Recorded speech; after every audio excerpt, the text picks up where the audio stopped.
The notification sound from Jade's phone at 12:47 a.m. should have been my first clue. My wife never gets messages that late unless something's wrong, or something's very, very right for someone who isn't me.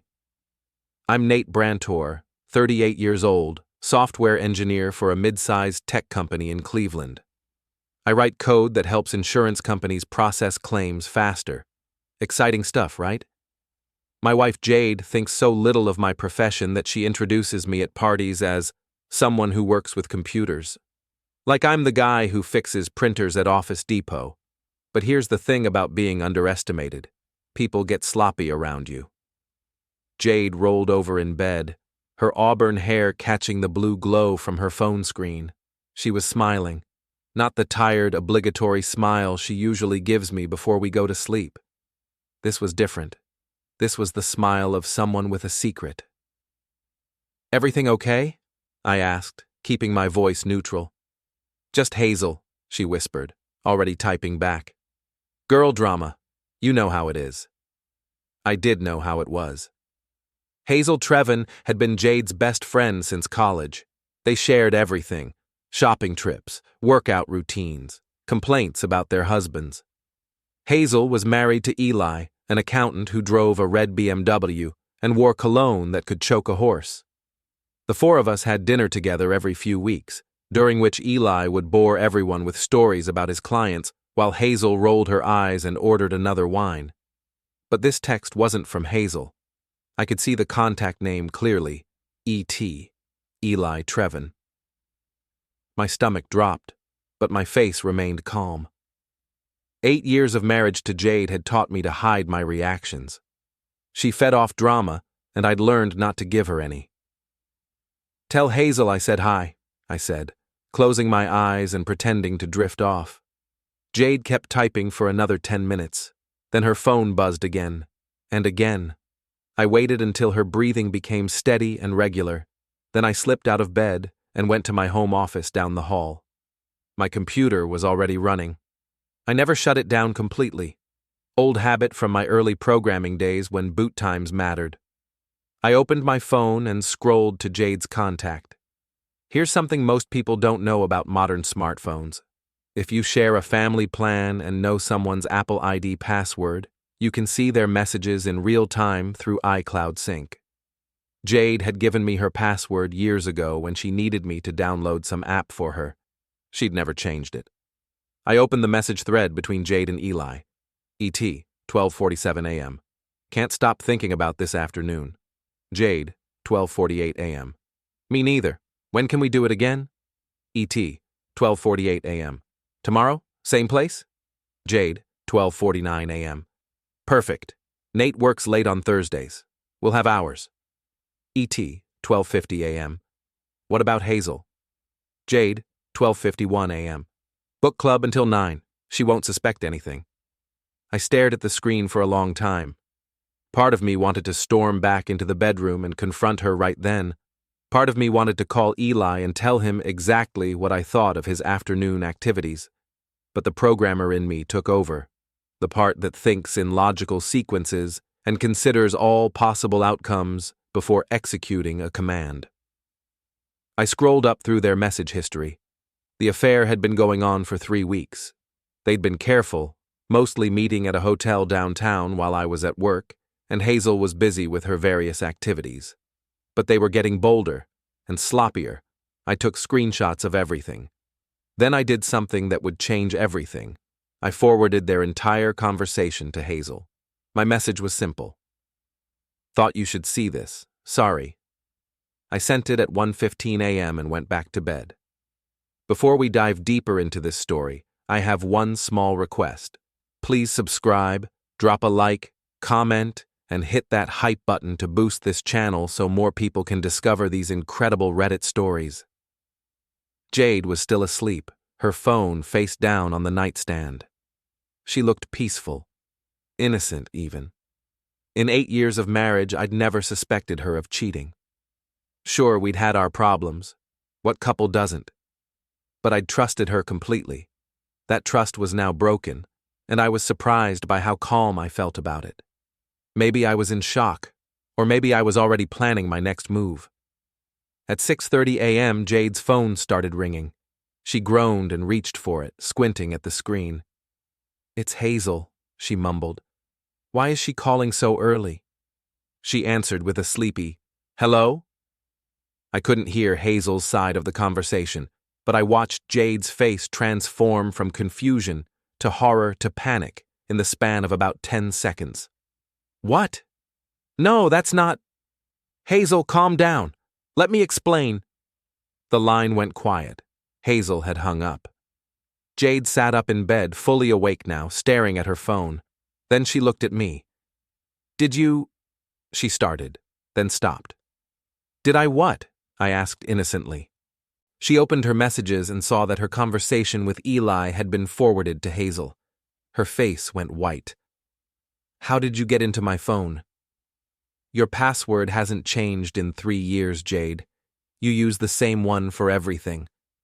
She was quiet for a long moment, then, "We need to talk." "No," I said, getting out of bed and heading for the shower. "We really don't." "Nate, please, it's not what you think." I stopped at the bathroom door and turned around. "It's exactly what I think. You've been having an affair with your best friend's husband for 3 weeks. You've been lying to me, lying to her, and planning to continue lying to both of us. It just happened. You didn't mean to book the same hotel room 3 times? You didn't mean to plan around my work schedule and Hazel's book club? Come on, Jade. At least respect me enough not to insult my intelligence." Her phone buzzed. A text from Eli. "Hazel knows. She's coming over. What do we do?" Jade looked at the message, then at me. "What happens now?" I shrugged. "Now you deal with the consequences of your choices. I'm going to work." I showered, dressed, and left for the office, while Jade was still sitting in bed, staring at her phone like it might explode. At work, I couldn't concentrate on code. My mind kept replaying the conversation, analyzing every word like I was debugging a program. The logic was clear. Jade had betrayed me, I'd exposed her, and now everyone involved would have to deal with the fallout. But this wasn't just about betrayal. This was about years of being dismissed, underestimated, and taken for granted. Jade introducing me as someone who works with computers, Eli talking down to me at dinner parties, both of them assuming I was too boring, too predictable, too passive to ever fight back.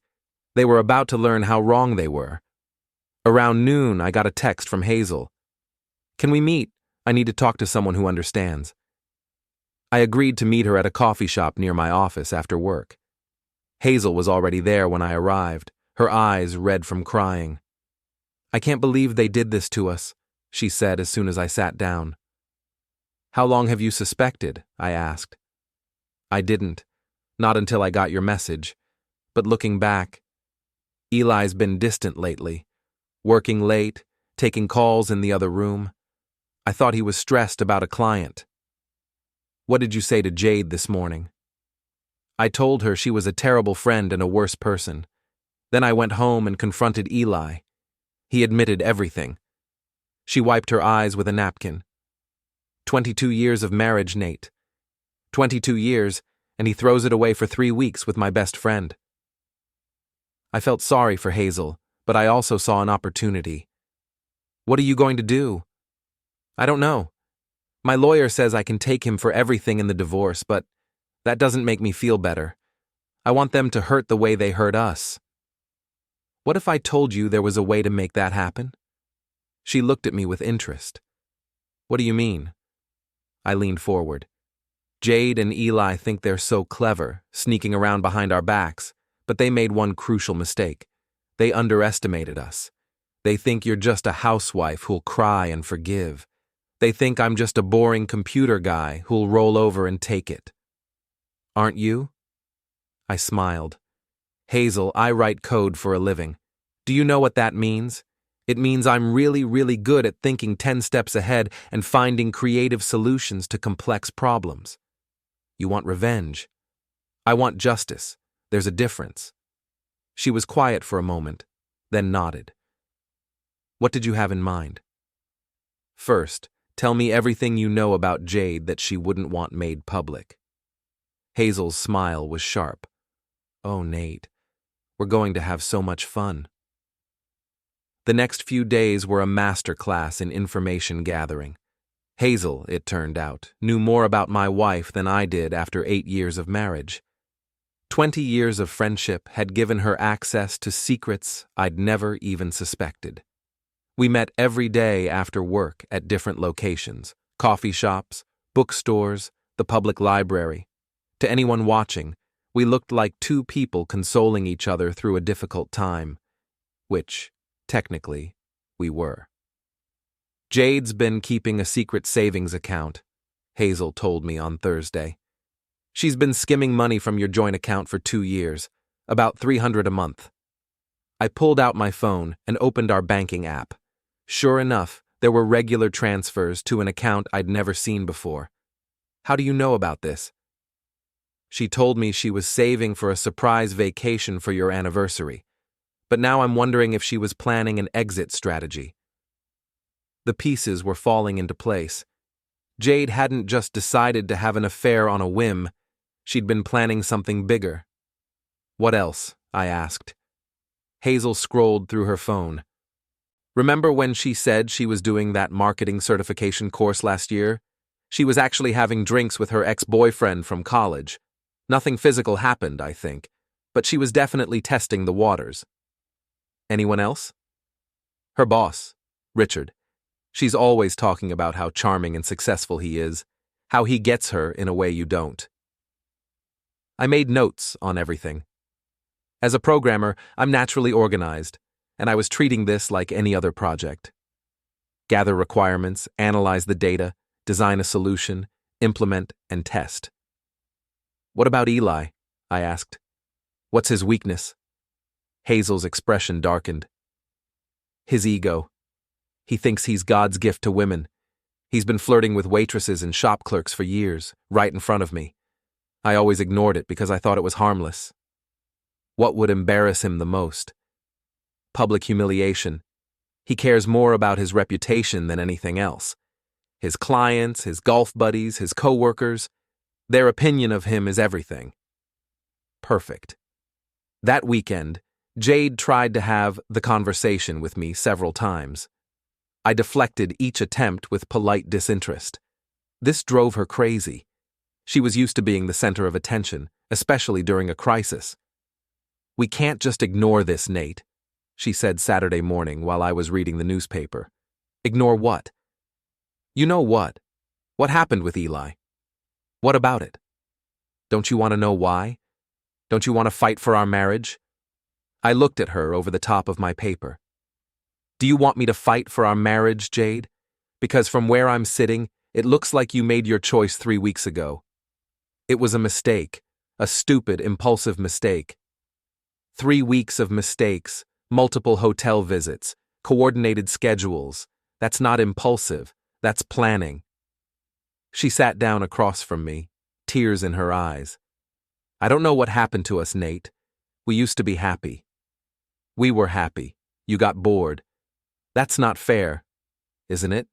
When's the last time you asked me about my work, my interests, my thoughts on anything that matters? You've been treating me like a roommate who pays half the bills for years. She was quiet for a moment. So what happens now? Now you figure out what you really want, and I figure out what I'm going to do about it. That afternoon, while Jade was at the grocery store, I went through her home office. I found bank statements for the secret account. She'd saved nearly $8,000. I also found printed emails between her and Richard, her boss. Nothing explicitly romantic, but definitely inappropriate for a married woman. Most interesting was a folder labeled Personal that contained printouts of apartment listings and job postings in other cities. Jade had been planning to leave me long before Eli came into the picture. I photographed everything and put it back exactly where I'd found it. Sunday evening, Hazel called me. They're meeting tomorrow night. Eli told me he's working late, but I checked with his office. He left at 5. Where? The Marriott downtown, same place as before. Perfect. Are you free tomorrow evening? Why? because we're going to crash their party. Monday night, Hazel and I sat in the Marriott bar nursing drinks and watching the elevator. Jade and Eli arrived separately, 10 minutes apart. They were trying to be discreet, but they might as well have been wearing signs. "There they are," Hazel whispered. I watched my wife of 8 years walk across the lobby toward the elevator where her lover was waiting. She was wearing the red dress I'd bought her for her birthday last year, the one she said made her feel beautiful. "What now?" Hazel asked. "Now we wait 20 minutes. Then we go upstairs." "What are we going to do?" "Nothing dramatic. We're just going to let them know they're not as clever as they think." At 8:30, we took the elevator to the 7th floor. Room 734, according to the hotel receipt I'd found in Jade's purse that morning. I knocked on the door. "Room service," I called out in a fake accent. "We didn't order anything," came Eli's voice. "Complimentary champagne from management." I heard whispered conversation, then footsteps. The door opened, and Eli appeared in a hotel bathrobe. His face went from confusion to horror in about 2 seconds. "Hello, Eli," I said pleasantly. "Mind if we come in?" Behind him, I could see Jade sitting on the bed, pulling a sheet around herself. Her face was white with shock. "Nate," she said, "I can explain." "No need," I said, walking into the room with Hazel behind me. "I think the situation is pretty clear." Eli was frantically looking around for his clothes. We weren't having an affair in a hotel room?" I finished. "Because that's exactly what it looks like." Hazel walked over to where Eli's clothes were scattered on the floor and picked up his phone. 17 missed calls from your office, honey. Something about the Morrison account.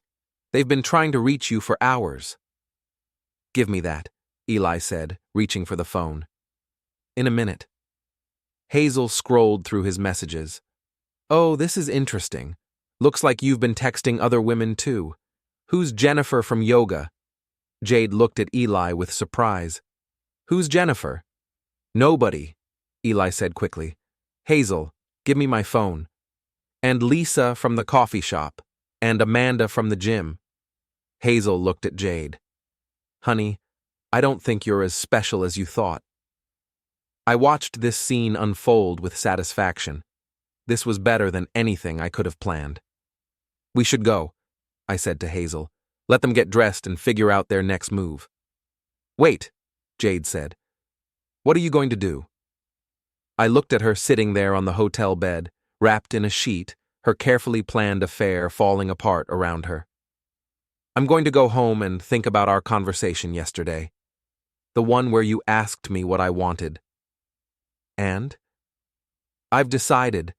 I want a wife who respects me enough not to cheat with her best friend's husband in a hotel room. Since that's apparently not you, I want a divorce." Jade started crying. "Nate, please, we can work this out." "No, we can't. Because this isn't about one mistake or one moment of weakness. This is about who you are, and who you are is someone who lies, cheats, and betrays the people who trust her." I turned to leave, then stopped. "Oh, and Jade? You might want to find a new place to stay for a while. I'm changing the locks tomorrow." "You can't do that. It's my house too." "Actually, I can. The house is in my name only. Remember? You said you didn't want the responsibility of a mortgage." Her face went from shock to anger. "You planned this." "I planned nothing. You did this to yourself." Hazel and I left them in the hotel room and walked back to the elevator. In the lobby, she turned to me. "That felt good," she said. "That was just the beginning," I replied. Jade came home the next morning while I was having coffee and reading emails. She looked like she hadn't slept, which was probably true. "We need to talk," she said, sitting down across from me. "I thought we covered everything last night. I'm not giving up on our marriage without a fight." I looked at her with genuine curiosity. "What exactly are you fighting for, Jade? Because from my perspective, you gave up on our marriage 3 weeks ago." It was a mistake, a terrible mistake. But people make mistakes. Multiple mistakes, planned mistakes, coordinated mistakes. She was quiet for a moment. What will it take for you to forgive me? Nothing. Because I don't want to forgive you. That's not the man I married. The man you married was naive enough to trust you completely. That man is gone.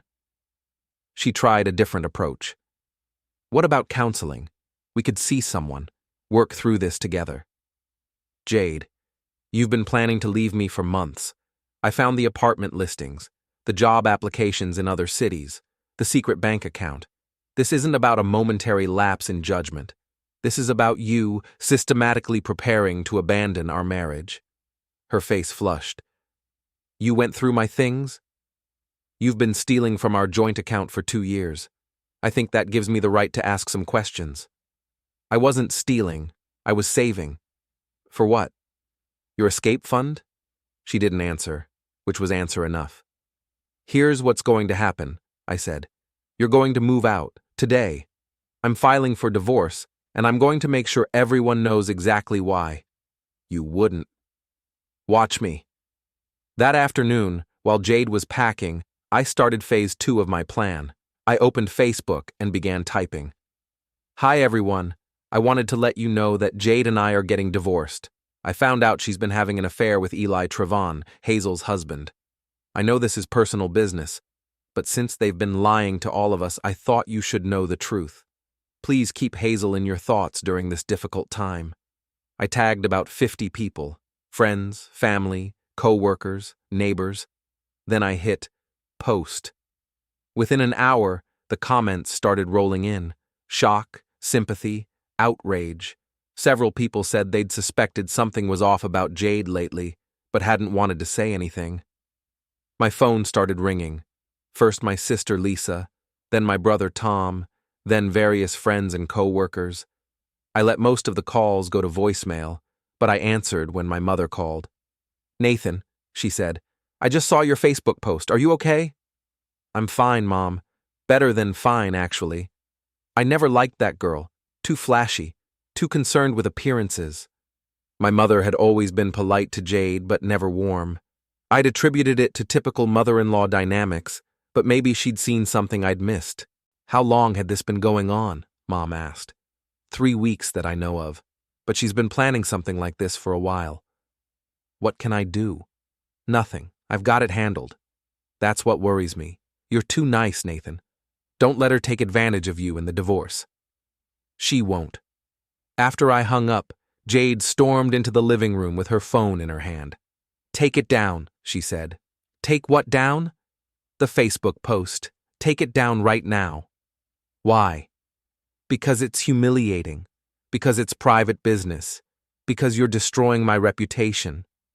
Your reputation was destroyed the moment you decided to cheat on me with your best friend's husband. I'm just making sure people know the truth. This is cruel, Nate. This isn't like you. You're right. The old me would have suffered in silence while you moved on to your next adventure. But the old me was a fool. She tried to grab my phone. I pulled it away. Delete the post or I'll make things much worse for you, she said. How? I'll tell everyone about your drinking problem. I laughed. What drinking problem? I have maybe 3 beers a week. I'll tell them about your anger issues. What anger issues? When have I ever raised my voice to you? She was grasping for anything that might give her leverage. I'll say you were abusive. Go ahead. I have 8 years of witnesses who know that's not true. Plus, I have screenshots of all your messages with Eli talking about how boring and passive I am. Kind of undermines the abusive husband narrative. She stared at me for a long moment. I don't know who you are anymore. I'm the same person I've always been. You just never paid enough attention to notice. She finished packing and left that evening. I changed the locks the next morning. Over the next few days, the social media response was overwhelming. Jade's friends were divided. Some defended her.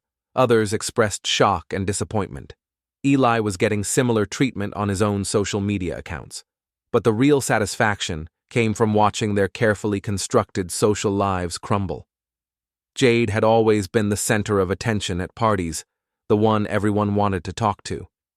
Now she was the woman who cheated on her husband with her best friend's spouse. That's not the kind of attention she was used to. Eli's professional reputation was taking a hit too. Several people mentioned that they'd heard about his situation and wondered if it affected his judgment in other areas. When your job depends on trust and discretion, having an affair with your wife's best friend is not a good look. Hazel kept me updated on their attempts at damage control. Jade had called her crying, begging her to tell people it wasn't as bad as it looked. Eli had tried to convince his golf buddies that he was the victim of a vindictive ex-wife. They're panicking, Hazel told me over coffee. Jade's been calling mutual friends trying to get them to take down their comments on your post. Eli's been avoiding his usual hangouts. Good. Let them panic. What's next? I smiled. Now, we get creative. That weekend, I drove to the hotel where they'd been meeting. I knew from Jade's credit card statements that they'd been there 4 times. I also knew that Eli had been using his real name and credit card, which meant there was a paper trail. I waited in the bar until I saw the desk manager, a woman named Patricia, whom I'd chatted with during previous visits for work conferences. "Nate," she said when she saw me. "How are you? Here for another conference?" "Actually, I'm here about something else. I need to ask you about a guest who's been staying here regularly." "Eli Trevon?" Her expression became more guarded. "I can't really discuss guest information." "I understand. But he's been meeting my wife here for the past month. They're having an affair, and I'm going through a divorce. I'm not asking for anything confidential, just confirmation that they were here." Patricia looked uncomfortable. "I'm sorry, but I really can't. What if I told you that Eli has been telling people the hotel staff knew about his affairs and didn't care? That he's been bragging about how easy it is to use your hotel for cheating?" Her expression hardened. "He said what?"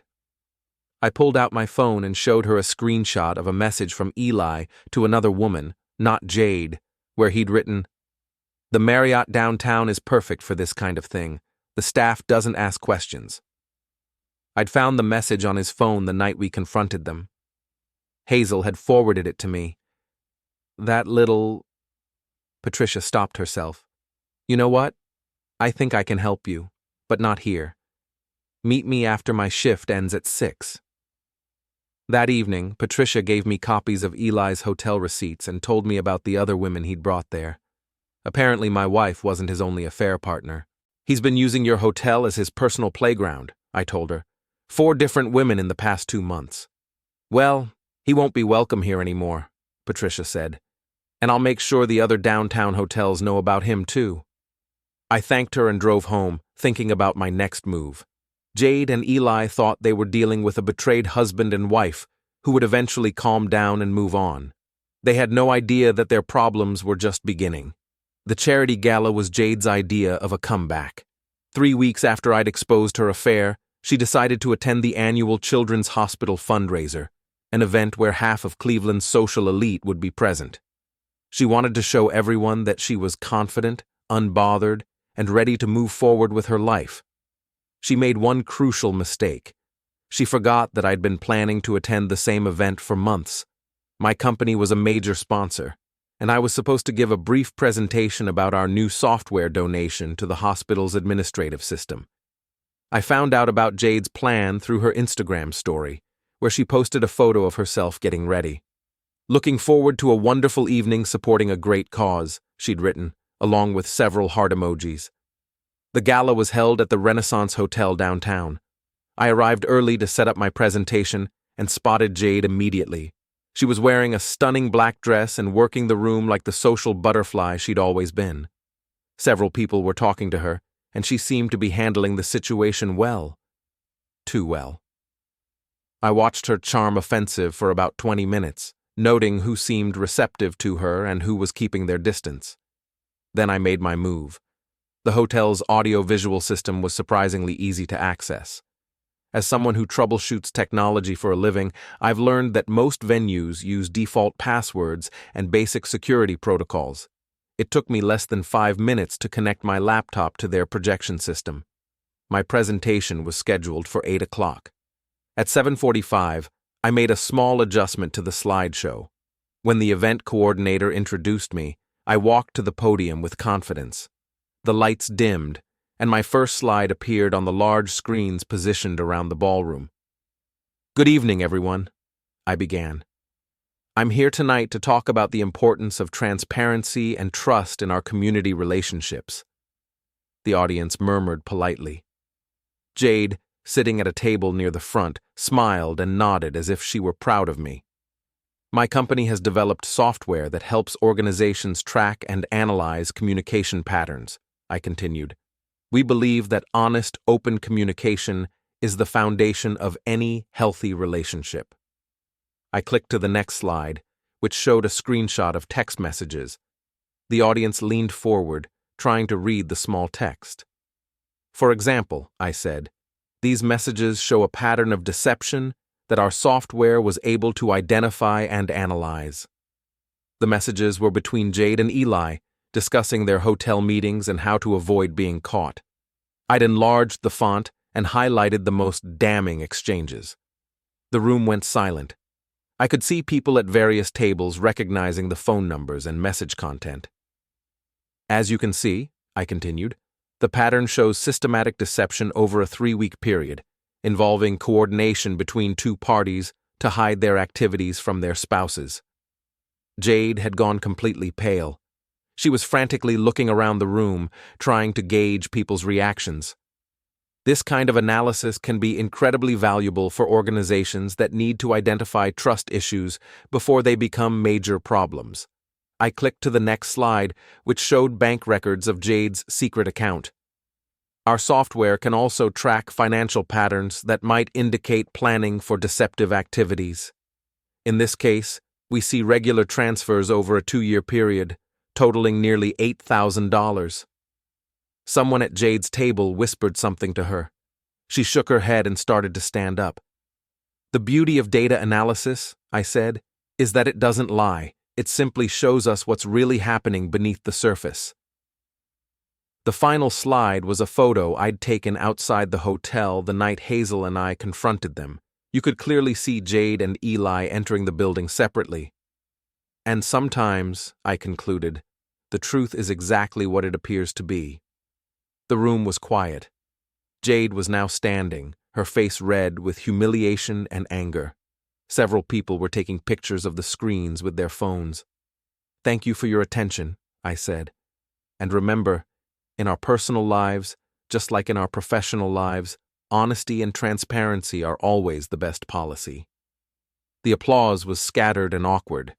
I gathered my laptop and walked off the stage, passing Jade's table on my way to the exit. "You're insane," she hissed as I walked by. "I'm thorough," I replied. I left the gala and drove home, knowing that by morning half of Cleveland would know the details of Jade's affair. Social media was a powerful thing, and people loved a scandal. Sure enough, by the next day, my phone was buzzing with messages from people who'd been at the gala or heard about it from others. The story was spreading faster than I'd anticipated. Hazel called me around noon, laughing. "Nate, that was brilliant, absolutely brilliant." "How bad is the fallout?" "Jade's been calling everyone she knows trying to do damage control. But it's too late. The story's everywhere. Even people who weren't at the gala have seen the photos and screenshots." "What about Eli?" "He's furious. He called me this morning screaming about how you'd ruined his reputation. I told him he'd done that all by himself." I felt a moment of satisfaction, but it was tempered by the realization that this was far from over. Jade and Eli weren't going to take this lying down. They'd retaliate somehow. I was right. That afternoon, I got a call from my boss, Jennifer. "Nate, I need to see you in my office." When I arrived, she looked uncomfortable. "I got a call this morning from someone claiming to be your wife. She said you've been using company resources for personal projects and that you've been drinking at work." "That's not true." "I know. I've worked with you for 6 years, and you're one of our most reliable employees. But she's threatening to file a complaint with HR unless we investigate." I sighed. Jennifer, I'm going through a divorce. My wife is trying to damage my reputation because I exposed her affair. The affair that you revealed at a charity gala using presentation software? Yes. Jennifer was quiet for a moment. Nate, I have to ask. Did you use company equipment to gather information about your wife's personal activities? I used my personal laptop and phone. The only company resource I used was the presentation software, which is freely available and which I was authorized to use for the gala. Okay, I'll document that. But Nate, be careful. Divorce can make people do crazy things, and I don't want this affecting your work. It won't. But I knew Jade was just getting started. If she wanted to play dirty, I was ready for that too. That evening, I got a text from an unknown number. You think you're so smart. Wait until you see what happens next. I showed it to Hazel when we met for coffee the next day. She's planning something, Hazel said. Let her plan. I'm 3 steps ahead of her. What do you mean? I pulled out my phone and showed her an app I'd installed. I've been recording all my phone calls and saving all my messages. If she tries to claim I threatened her or harassed her, I'll have proof that I didn't. That's legal? In Ohio, you only need one party's consent to record a phone call, and I'm consenting to record my own calls. Hazel looked impressed. You really have thought of everything. I told you, I'm good at thinking ahead. But even I wasn't prepared for what Jade did next. The restraining order was served to me at work on a Thursday morning. According to the legal documents, I had allegedly been harassing, stalking, and threatening Jade since our separation. The order prohibited me from contacting her directly, coming within 500 feet of her residence, or mentioning her on social media. I read through the affidavit she'd filed with the court. It was a masterpiece of creative fiction. According to Jade, I had been sending her threatening messages, driving by her apartment at all hours, and telling people she was dangerous and unstable. She claimed to be in fear for her safety due to my escalating pattern of aggressive behavior. None of it was true, but it didn't matter. In domestic situations, courts tend to err on the side of caution. The temporary restraining order would remain in effect until a hearing could be scheduled, which might take weeks. I called my lawyer immediately. This is retaliation, I told him. She's trying to make me look like the bad guy. Can you prove the allegations are false? He asked. Every single one of them. I have records of all my communications, GPS data from my phone showing I haven't been near her apartment, and witnesses who can testify about my actual behavior. Good. We'll fight it. But until the hearing, you need to follow the order exactly. Don't give her any ammunition. That afternoon, I got a call from Jennifer again. Nate, I'm sorry, but I have to put you on administrative leave. What? Why? Your wife, ex-wife, called again. She told HR about the restraining order and said you might be dangerous. Corporate policy requires us to suspend employees who are subject to protective orders until the situation is resolved. I felt the walls closing in. This was exactly what Jade had planned. Destroy my reputation, get me suspended from work, make me look like an unstable stalker. It was actually quite clever. How long? I asked. Until the restraining order is resolved. I'm sorry, Nate. I know this isn't fair, but my hands are tied. I drove home in a fog of anger and frustration. Jade had managed to turn the tables completely. Now I was the villain in the story, and she was the victim. But she'd made one crucial mistake. She'd underestimated how much evidence I'd been collecting. That evening, I called Hazel. I heard about the restraining order, she said. I can't believe she's doing this. Actually, I can believe it. It's exactly the kind of move she'd make when she's cornered. What are you going to do? I'm going to give her exactly what she wants. What do you mean? She wants to play the victim? Fine. I'm going to make sure everyone sees exactly what kind of victim she really is. Over the next week, I prepared for the restraining order hearing like I was preparing for the most important presentation of my life. I organized every piece of evidence I had, phone records, GPS data, witness statements, financial records, and screenshots of Jade's own social media posts. Most importantly, I had something Jade didn't know about: security camera footage. 6 months earlier, I'd installed a home security system with cameras covering our driveway, front door, and backyard. The system automatically uploaded footage to cloud storage, where it was kept for 90 days before being automatically deleted. The cameras had captured something very interesting: footage of Jade returning to the house after she'd moved out, using her old key to enter when she thought I wasn't home. The timestamp showed she'd been there at least 3 times, going through my personal belongings and office. On one occasion, the audio had picked up her talking to someone on the phone while she was in my office. "I'm looking for anything I can use against him," she'd said. "Bank statements, emails, anything that makes him look bad." It was a clear violation of my privacy and potentially illegal entry, since I'd asked for her key back and she'd claimed she'd lost it. I also had something else: testimony from Patricia at the hotel.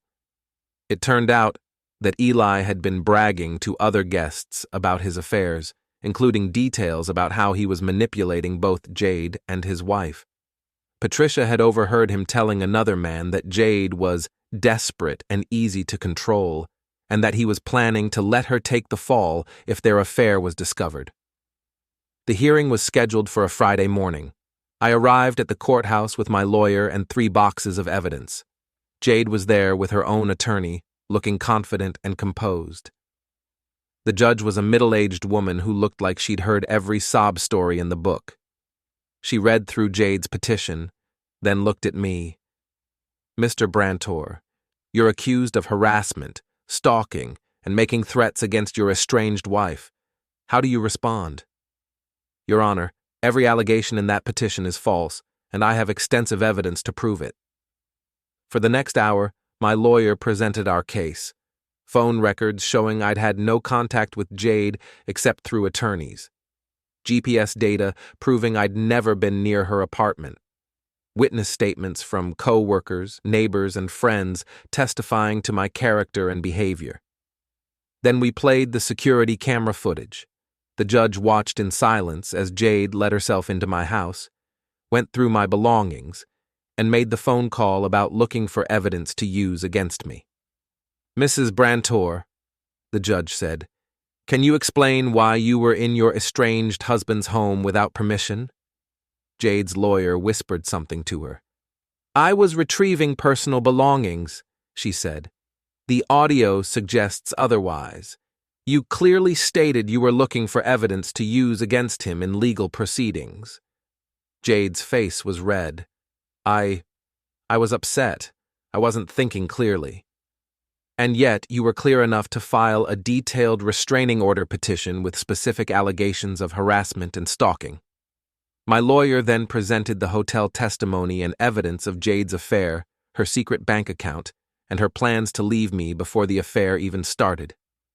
"Your Honor," he said, "this restraining order is clearly retaliatory.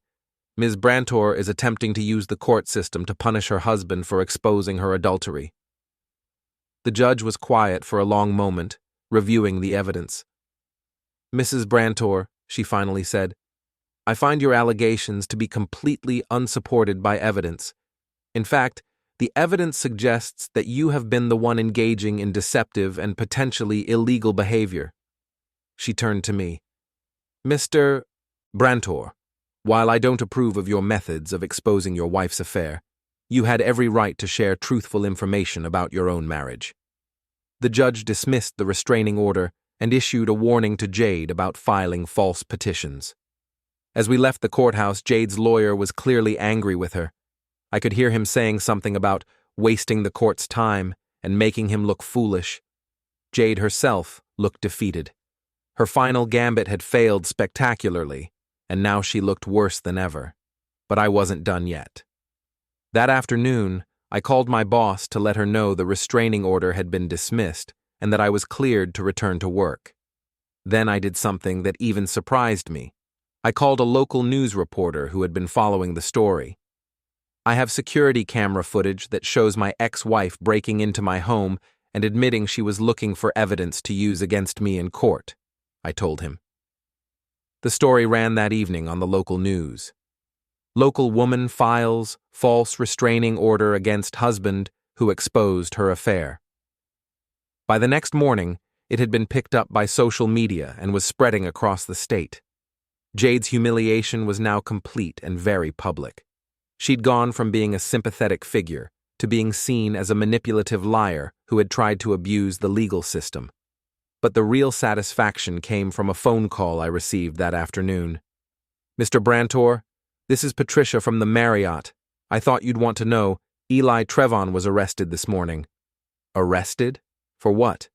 "Apparently, one of the other women he was seeing is 17 years old. Her parents found out about the relationship and called the police." I sat down heavily. "Are you serious?" "Very serious. The police have been asking questions about his activities at our hotel. I gave them all the information I had." After I hung up, I sat in my living room thinking about how completely everything had unraveled for both Jade and Eli. They'd thought they were so clever, sneaking around behind our backs, planning their little adventure. But they'd been sloppy, arrogant, and ultimately stupid. Jade had lost her marriage, her reputation, her social standing, and her secret savings account. Eli was facing potential charges and the complete destruction of his professional life. And I was free. The divorce was finalized 6 weeks later. Jade got nothing except her personal belongings and the car that was in her name. The house, the savings, the investments.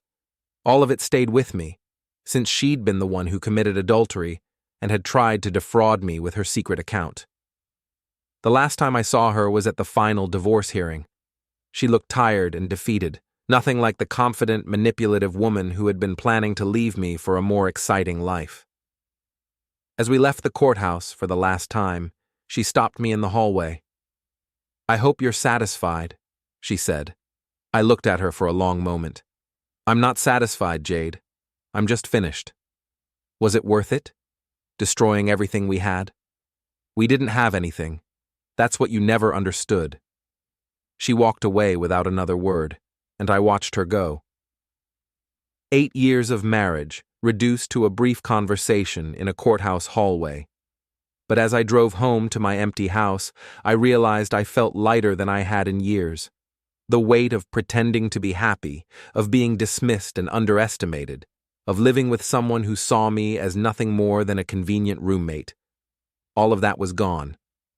I'd learned something important about myself during those months of planning and executing my revenge. I was much stronger and more capable than anyone had ever given me credit for, including myself. Jade had wanted excitement and adventure. She'd gotten more than she'd bargained for. And me? I'd gotten my life back. That evening, I deleted my social media accounts, changed my phone number, and started planning my next chapter. Whatever it looked like, it would be honest, straightforward, and entirely my own. For the first time in years, that felt like enough.